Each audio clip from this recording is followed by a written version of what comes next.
Carmilla by Sheridan Fanu. Prologue. Upon a paper attached to the narrative which follows, Dr. Hesselius has written a rather elaborate note, which he accompanies with a reference to his essay on a strange subject which the MS illuminates. This mysterious subject he treats in that essay with his usual learning and acumen, and with remarkable directness and condensation. It will form but one volume of the series of that extraordinary man's collected papers. As I publish the case in this volume simply to interest lady, I shall forestall the intelligent lady who relates it in nothing, and after due consideration I have determined, therefore, to abstain from presenting any preface of the learned doctor's reasoning, or extract from his statement on a subject which he describes as involving, not improbably, some of the profoundest arcana of our dual existence and its intermediates. I was anxious on discovering this paper to reopen the correspondence commenced by Dr. Hesselius so many years before, with a person so clever and careful as his informant seems to have been. Much to my regret, however, I found that she had died in the interval. She, probably, could have added little to the narrative which she communicates in the following pages, with, so far as I can pronounce, such conscientious particularity. Chapter 1. An Early Fright. In Styria, we, though by no means magnificent people, inhabit a castle or schloss. A small income in that part of the world goes a great way. 800 or 900 a year does wonders. Scantily enough ours would have answered among wealthy people at home. My father is English, and I bear an English name, although I never saw England. But here, in this lonely and primitive place, where everything is so marvelously cheap, I really don't see how ever so much more money would at all materially add to our comforts, or even luxuries. My father was in the Austrian service, and retired upon a pension and his patrimony, and purchased this feudal residence, and the smallest estate on which it stands, a bargain. Nothing can be more picturesque or solitary.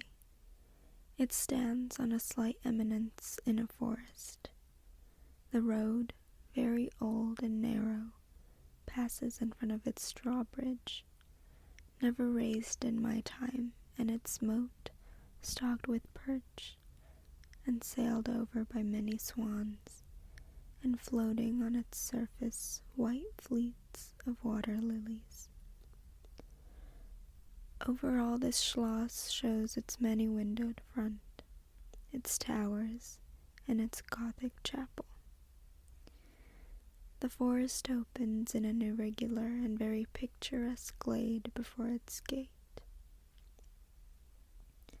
and at the right a steep gothic bridge carries the road over a stream that winds in deep shadow through the wood. I have said that this is a very lonely place. Judge whether I say the truth. Looking from the hall door towards the road, the forest in which our castle stands extends 15 miles to the right and 12 to the left. The nearest inhabited village is about 7 of your English miles to the left. The nearest inhabited schloss of any historic associations is that of Old General Spielsdorf, nearly 20 miles away to the right. I have said the nearest inhabited village because there is only 3 miles westward.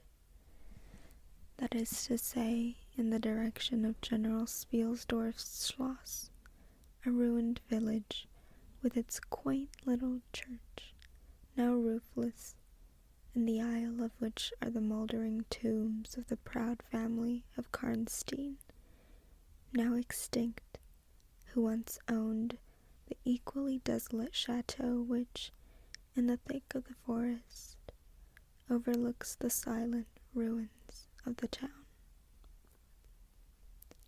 Respecting the cause of the desertion of this striking and melancholy spot, there is a legend which I shall relate to you another time. I must tell you now how very small is the party who constitute the inhabitants of our castle. I don't include servants or those dependents who occupy rooms in the buildings attached to the schloss. Listen and wonder. My father, who is the kindest man on earth, but growing old, and I, at the date of my story, only 19. 8 years have passed since then. I and my father constituted the family at the schloss. My father, a Styrian lady, died in my infancy, but I had a good-natured governess who had been with me from, I might almost say, my infancy. I could not remember the time when her fat, benignant face was not a familiar picture in my memory. This was Madame Perrodon, a native of Bern, whose care and good nature now in part supplied to me the loss of my mother, whom I do not even remember. So early I lost her. She made a third at our little dinner party. There was a fourth, Mademoiselle de la Fontaine, a lady such as you term, I believe, a finishing governess.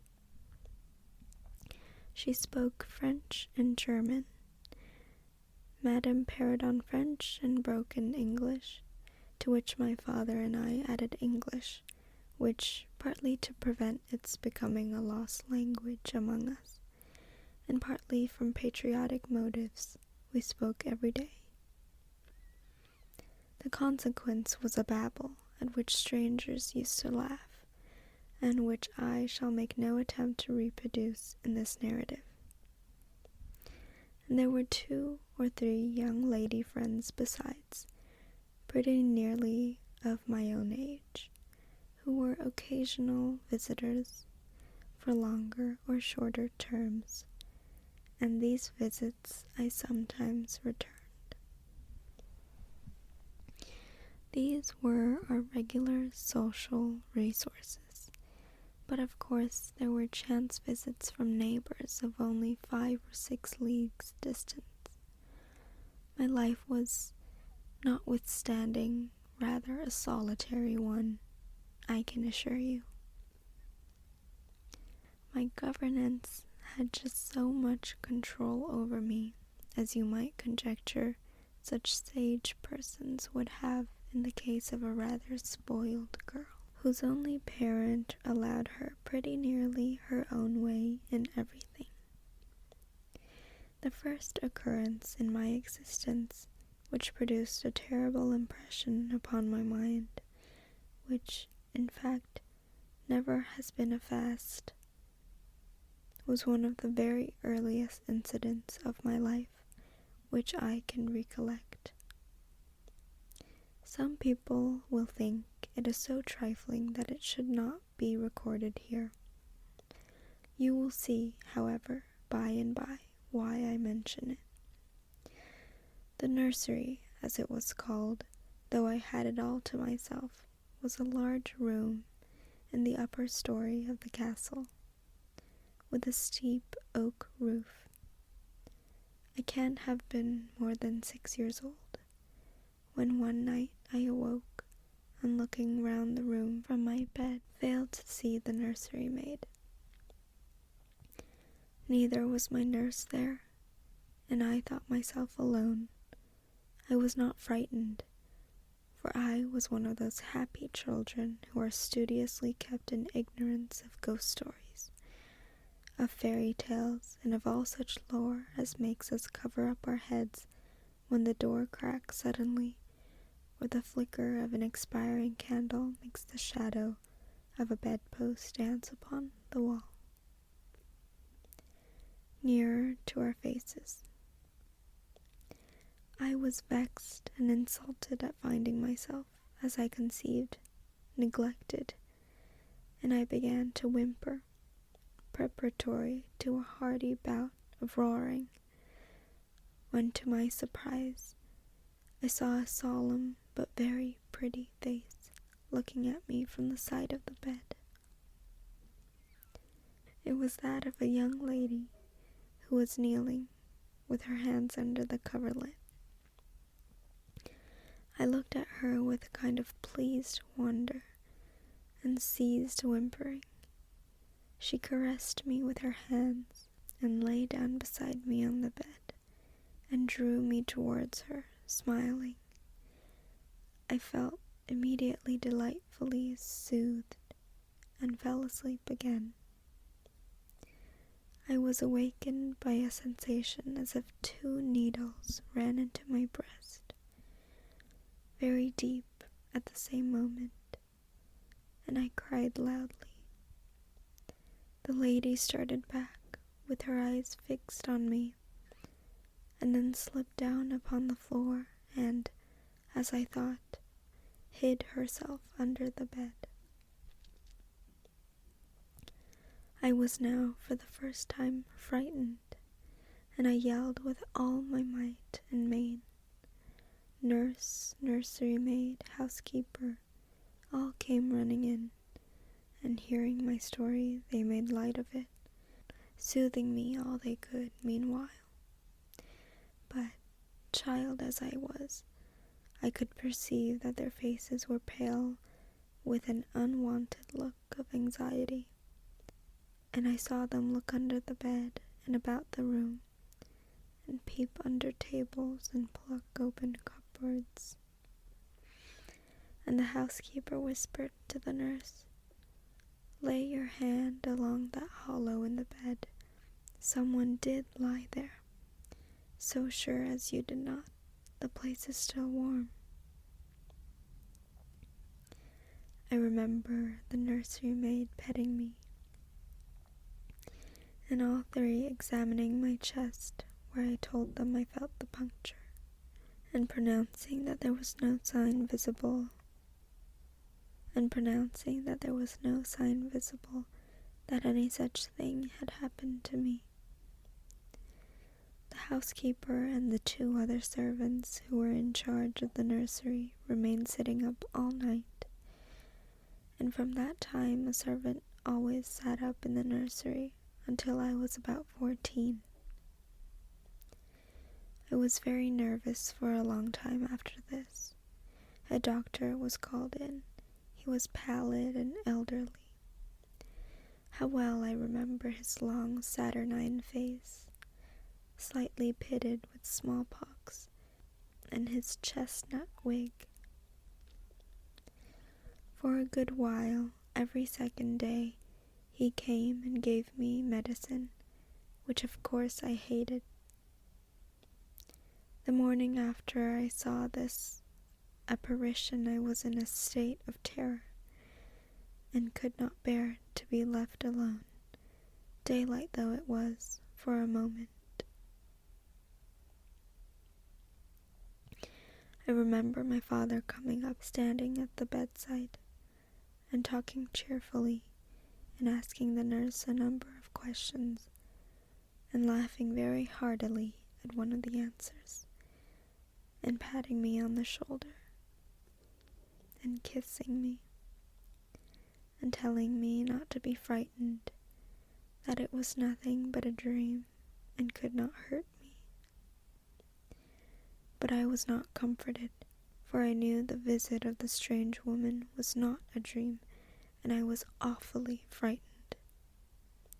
I was little consoled by the nursery maids assuring me that it was she who had come and looked at me, and lain down beside me in the bed, and that I must have been half dreaming not to have known her face. But this, though supported by the nurse, did not quite satisfy me. I remembered, in the course of that day, a venerable old man in a black cassock coming into the room with the nurse and housekeeper and talking a little to them, and very kindly to me. His face was very sweet and gentle, and he told me that they were going to pray and join my hands together, and desired me to say softly while they were praying, "Lord, hear all good prayers for us, for Jesus' sake." I think these were the very words, for I often repeated them to myself, and my nurse used for years to make me say them in my prayers.